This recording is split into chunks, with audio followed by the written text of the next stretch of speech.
Okay बच्चे, आज हमने जो टॉपिक स्टार्ट करना है वो है heat capacity and specific heat capacity. Before starting this topic I would like to explain this thing कि इसमें कुछ चेंजेस आई हैं हीट कैपेसिटी के टॉपिक में, जिसमें ये जो दो टॉपिक्स नीचे लिखे हुए हैं, specific latent heat, this one, and this one, latent heat specific, ये दो चीज़ें जो है ना, ये भी आपके सिलेबस से रिमूव हो चुकी हैं। इनकी डेफिनेशन और इनके फार्मूलाज वगैरह आपके कोर्सेज सिलेबस से रिमूव हो चुकी हैं। सर ये अभी पहले आपके, होती थी। जी पहले होती थी। अब आपके कोर्स में सिर्फ ये दो टॉपिक रह गए हैं, एक थर्मल कैपेसिटी या हीट कैपेसिटी, और दूसरी है स्पेसिफिक हीट कैपेसिटी। तो हम इन्हीं के बारे में डिटेल से बात करेंगे और डिटेल से इसकी प्रैक्टिस करेंगे।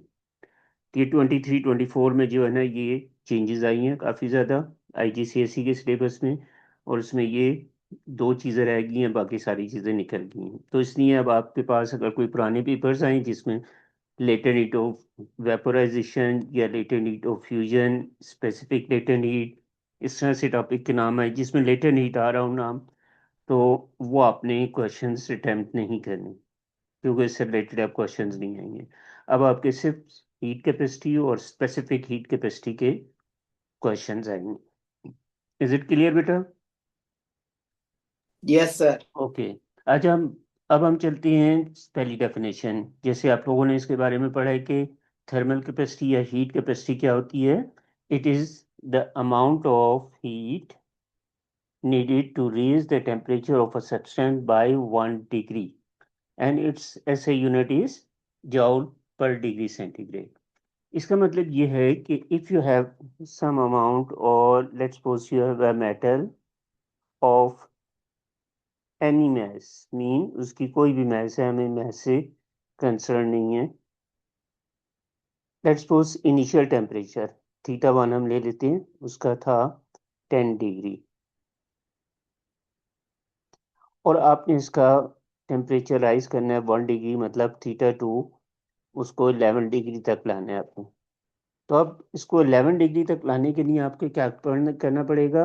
You will supply some amount of heat, मतलब हम इसके नीचे बर्नर रख देते हैं, फ्लेम रख देते हैं। अब ये हीट इसमें एब्जॉर्ब होगी बॉडी में। जब हीट एब्जॉर्ब होगी then the temperature will rise. So heat capacity is actually the amount of heat given by the burner to the object to raise its temperature by 1 degree। किसी भी body का 1 degree temperature rise करने के लिए जितनी आप heat देते हैं, that is called heat capacity. मैं एक दफा दोबारा रिपीट कर रहा हूँ। The amount of heat given to the object to raise its temperature by 1 degree, that amount of heat absorbed by the object, that heat is called heat capacity। और इसका unit क्या होगा?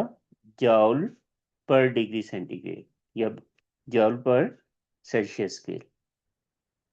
जी Vijay, is it clear? Sir ये सवाल पूछना था, ये जो क्यू है ये बस हीट जो कैपेसिटी जो थर्मल हीट है उसके लिए बस सिंबल है। जी, हम नॉर्मली ये इसके दो सिंबल यूज करते हैं। क्यू यूज करते हैं हीट के लिए, या फिर ई भी यूज करते हैं, एनर्जी। एनर्जी और हीट ठीक। Are suppose to be same thing. Okay. तो ये तो था हीट कैपेसिटी। अब हम देखते हैं स्पेसिफिक हीट कैपेसिटी कर लें। अब स्पेसिफिक हीट कैपेसिटी की डेफिनेशन पहले आप देख लें। It is the amount, this one, it is the amount of heat needed to raise the temperature of substance by 1 kg of substance by 1 degree centigrade। Heat capacity में क्या था? वहां पे मैस की रिस्ट्रिक्शन नहीं थी। यहाँ पे हम क्या कहेंगे? We will take a body, let's suppose a cube of metal, किसी मेटल का क्यूब ले लिया है, और उसकी जो मैस है वो अब हमने कितनी रखनी है? 1 kg, यूनिट मैस। और उसका टेम्परेचर लेट्स सपोज, जैसे हमने पीछे लिया था, इनिशियल टेम्परेचर 10 डिग्री था, और उसका टेम्परेचर हमें बनाना है 11 θ2, मतलब 1 kg सब्सटेंस हो और उसका 1 डिग्री टेम्परेचर राइज करने। तो इसके लिए जो आप हीट देंगे, this one, now you are supplying the heat. देखो बच्चों, अब ये हीट इसके अंदर जो एब्जॉर्ब होगी, that amount of heat is called specific heat capacity. दोबारा सुन लें, amount of heat needed to raise the temperature of 1 kg substance by 1 degree centigrade। 1 kg substance को 1 डिग्री राइज करना है, इसके लिए जितनी हीट सप्लाई की जाएगी, that is called specific heat capacity. Is it clear बेटा? जी सर। तो हीट कैपेसिटी और स्पेसिफिक हीट कैपेसिटी में क्या फर्क हुआ कि हीट कैपेसिटी में आपको अमाउंट ऑफ हीट नहीं, अमाउंट ऑफ सब्सटेंस नहीं देखना, जबकि यहाँ पे हमें 1 kg ऑफ सब्सटेंस देखना है। इसकी तो एग्जांपल सर में वो आपको, जो जी जी बोलो। स्पेसिफिक हीट कैपेसिटी में हम लोगों ने मास को देखना है ना। मैथ्स को देखना है, यूनिट मैथ्स देखनी है आपको। इसकी एग्जांपल मैं आपको ऐसे देता हूँ। Let's suppose you have a wall, a big wall which is built by bricks। These are the bricks। Okay, अब आप क्या कह रही यस। हैं, इस पूरी वॉल का टेम्परेचर 10 डिग्री से 11 डिग्री करना है आपने। तो इस दौरान जो हीट देंगे, पूरी वॉल को जो हीट सप्लाई की जाएगी, वो जो हीट होगी that is called heat capacity, पूरी वॉल की नहीं। लेकिन अगर आप उसकी सिंगल ब्रिक ले लें, क्योंकि एक ब्रिक से मिलके दूसरी ब्रिक, दूसरी तीसरी और सारी ब्रिक से मिलके पूरी वॉल बनी है, तो ये जो सिंगल ब्रिक होगा, इसका टेम्परेचर 10 से 11 करना हो, 1 डिग्री राइज करना हो, तो उस हीट को आप कहेंगे स्पेसिफिक हीट कैपेसिटी। एक दफा दोबारा सुन लें। For whole of the object, amount of heat given to the system to raise its temperature by 1 degree, this amount of heat is called heat capacity, and the amount of heat given to unit mass or 1 kg of a substance to raise its temperature by 1 degree, that is called specific heat capacity, SHC। ठीक है जी? So for this, जी you sir. have to you have to use this specific heat capacity and heat capacity। Specific heat capacity में आपको 1 degree rise करना था और 1 kg substance था, जबकि हीट कैपेसिटी में आपको अमाउंट ऑफ सब्सटेंस रिक्वायर्ड नहीं है, उसकी ज़रूरत नहीं है। तो इस तरह से आप इस कॉन्सेप्ट को अंडरस्टैंड कर लें। अब हम आ जाती हैं इसके मैथमेटिकल। एक चीज़ और, इसका जो ऐसे यूनिट होगा that is जॉल per KG per degree centigrade. Heat capacity sir में केजी में स्पेसिफिक था। हीट कैपेसिटी का। जी, स्पेसिफिक हीट कैपेसिटी। और उसका मैथमेटिकल फार्मूला देखते हैं। C is equal to E over m into θ2 minus θ1। और इसको आप ऐसे भी लिख सकते हैं क्रॉस मल्टीप्लाई करके, E is equal to M C θ2 minus θ1। अब इसमें E क्या चीज़ है? This is amount of energy या हीट, जिसको आप Q से भी रिप्रेजेंट कर रहे थे। M is mass, θ1 initial temperature, जैसे हमने कहा था ना 10 डिग्री सेंटीग्रेड इनिशियल टेम्परेचर होगा, और जब आप हीट सप्लाई कर देते हैं और कोई टेम्परेचर राइज हो जाता है तो उसको हम कह देते हैं फाइनल टेम्परेचर। Final temperature. ठीक होगी बच्चे, ये चीज क्लियर होगी? ठीक है सर। ओके, क्लियर ये होगी। जरा ये चीजें साथ साथ नोट डाउन करते जाएं। जी इसमें नोट आउट कर।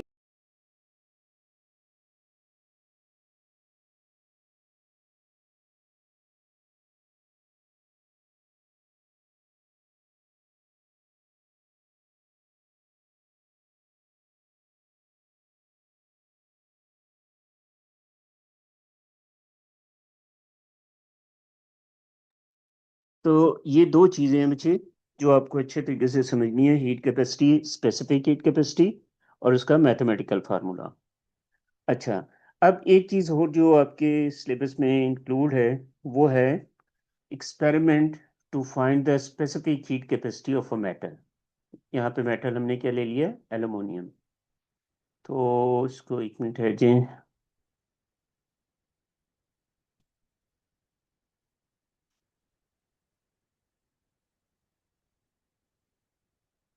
ये मैं इसको बच्चों में मैग्नीफाई कर दूं ताकि आपको डायग्राम के लिए नजर आ जाए।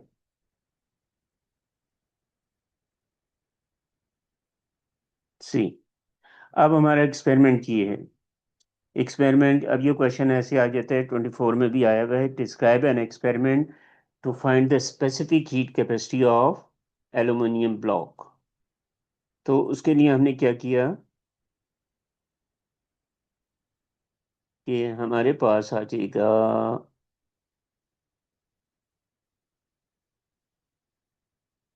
कि पहले हम एक एल्यूमिनियम ब्लॉक लेंगे और उसको, इसका initial temperature final temperature measure करेंगे। जी, ये देखें,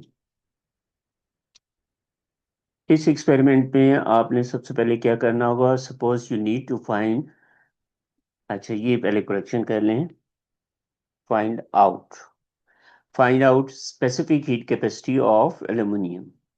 सबसे पहले आपको क्या करना है, take the following measurements. Number one, measure the mass of the aluminium, physical balance से मेजर कर लेंगे। Initial temperature as a theta 1, वो हम थर्मामीटर इसमें रखेंगे। ये आपके पास जो वाइट ब्लॉक नजर आ रहा है, दिस वन, ये वाइट ब्लॉक जो है, this is the aluminium block.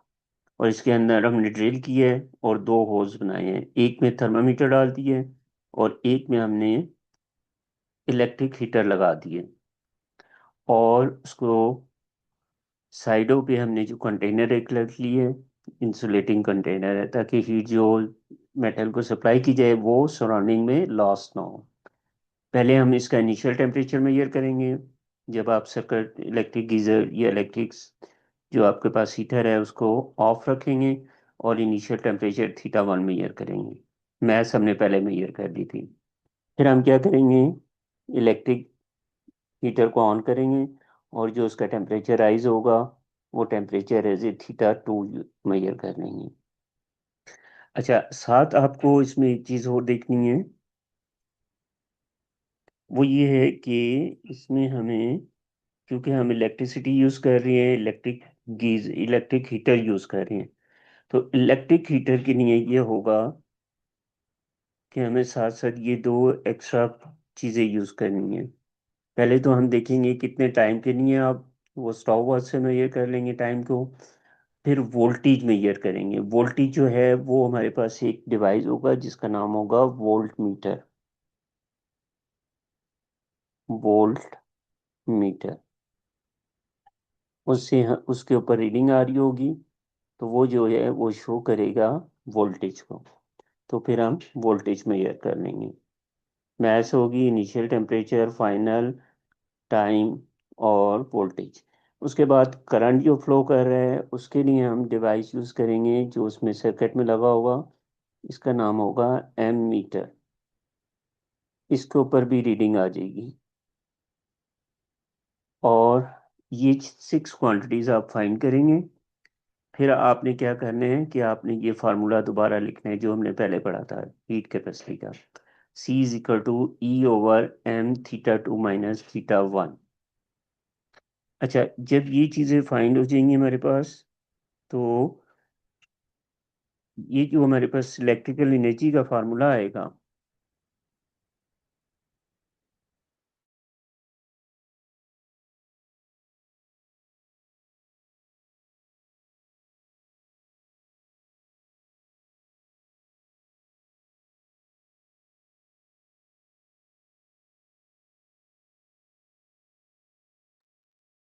जी बच्चे, इसमें अब आप ये एक मिनट ठहरिए, ज़रा मैं इसको रेज कर दूं सारे को, ताकि आपको समझ आ जाए चीज़ें, कंफ्यूजन ना हो। तो मैथ्स फाइंड कर ली, इनिशियल टेम्परेचर फाइंड कर लिया, फाइनल टेम्परेचर फाइंड कर लिया थर्मोमीटर से, उसके बाद इसका वोल्ट मीटर से वोल्टेज और एमीटर से करंट मेजर कर लिया। अब जब ये सारी चीज़ें मेजर हो जाएंगी तो पहले आपने ये फार्मूला यूज़ करना है to find the electrical energy, E, this one, E is equal to VIT, E is equal to VIT, ये फार्मूला, जिसमें V वोल्टेज है, I करंट है और T टाइम है, जो हमने ऊपर से मेजर किया था। अब ये वैल्यू आप जब इस फार्मूले में पुट करेंगे तो अब आपके पास जो फार्मूला की शेप, ये फॉर्म बन जाएगी, वो कैसी होगी वो हम आगे देख रहे हैं इसमें। दिस वन, ये देखें, ये हीट कैपेसिटी का फार्मूला था, CE/m(θ2 - θ1), और इसमें VIT, ये E की जगह VIT पुट कर दिया। तो ये कोई नई चीज़ नहीं है, जस्ट आपने इलेक्ट्रिकल एनर्जी यूज़ कर रहे हैं तो इसलिए हम VIT यूज़ करेंगे, तो थर्मल एनर्जी से ये इलेक्ट्रिकल एनर्जी बन जाएगी। तो अब ये फार्मूला हम यूज़ करेंगे, दिस वन, जब भी आपको इलेक्ट्रिकल एनर्जी गिवन हो, तो इसको मैं ऐसे भी लिख सकता हूँ, C E की जगह VIT/m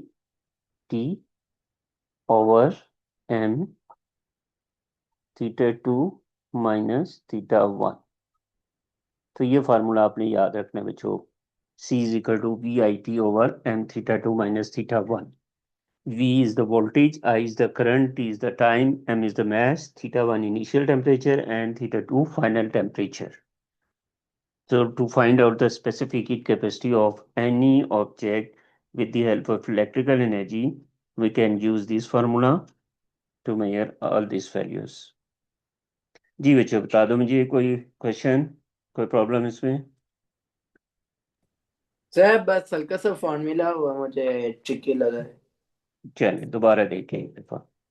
देखो, हमने ये फार्मूला पढ़ लिया था, C/E/m θ2 - θ1, जी। और यहाँ पे हम एल्युमिनियम मेटल को हीट अप करने के लिए, वैसे तो हम बर्नर यूज करते हैं ना, लेकिन यहाँ पे हम क्या कर रहे हैं, इलेक्ट्रिक हीटर यूज कर रहे हैं। तो जब भी इलेक्ट्रिकल एनर्जी यूज करेंगे तो उसके लिए हम ये फार्मूला यूज करेंगे, E = VIT। तो इस फार्मूले में ये जो E था, वो वैल्यू हमने ये पुट कर दी इसकी जगह, तो अब फार्मूला ये बन गया, =C। कोई नई चीज नहीं है, सिर्फ ये फार्मूला आपने सब्स्टिट्यूट किया है इसमें, ओरिजिनल फार्मूले में। Right okay. बच्चे, ठीक है। Yes sir.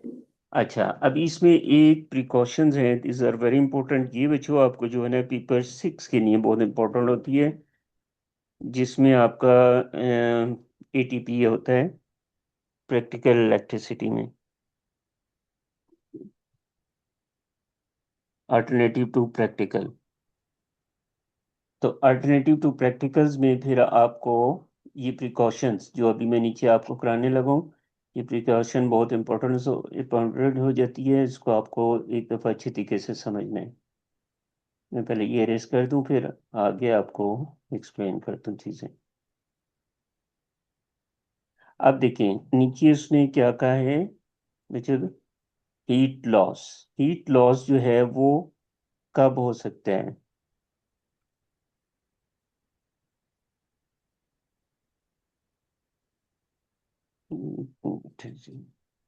ये देखें आप स्क्रीन पे आ गई चीज।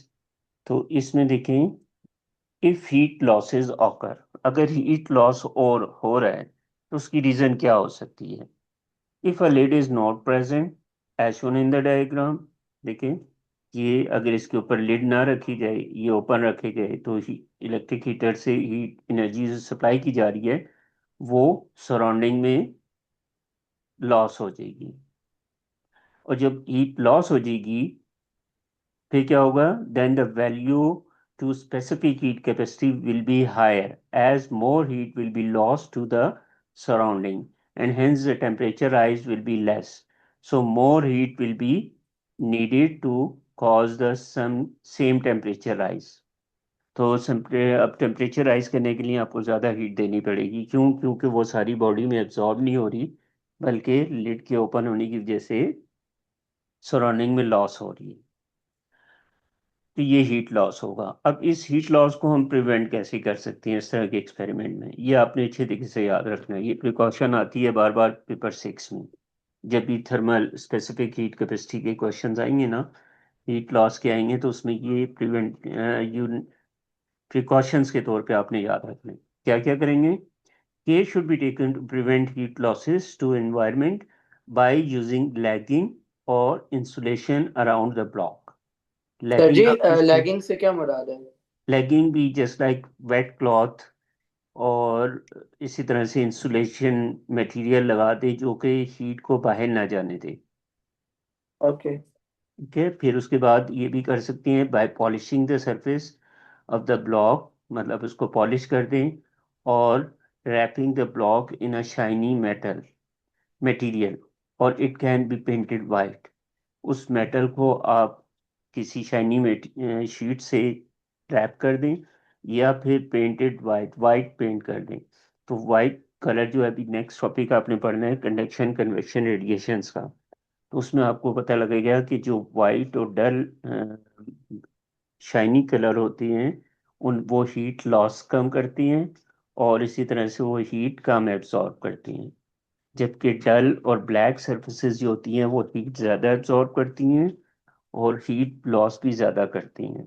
तो इसलिए हम अगर वाइट कलर कर देंगे तो उसमें हीट लॉस कम हो जाएगा। फिर उसके बाद हम देखेंगे रिड्यूस ड्रॉट्स। रिड्यूस ड्रॉट का मतलब ये होगा कि उसके ऊपर जो एयर की मूवमेंट है उसको हम स्लो डाउन करेंगे। उसको स्लो डाउन करने से क्या होगा कि उसके ऊपर एवापोरेशन रेट जो है वो उसका कम हो जाएगा और हीट लॉस कम होगा। So these are the some precautions you must know about this. इसके बाद कल इंशाल्लाह हम इसके क्वेश्चंस भी करेंगे।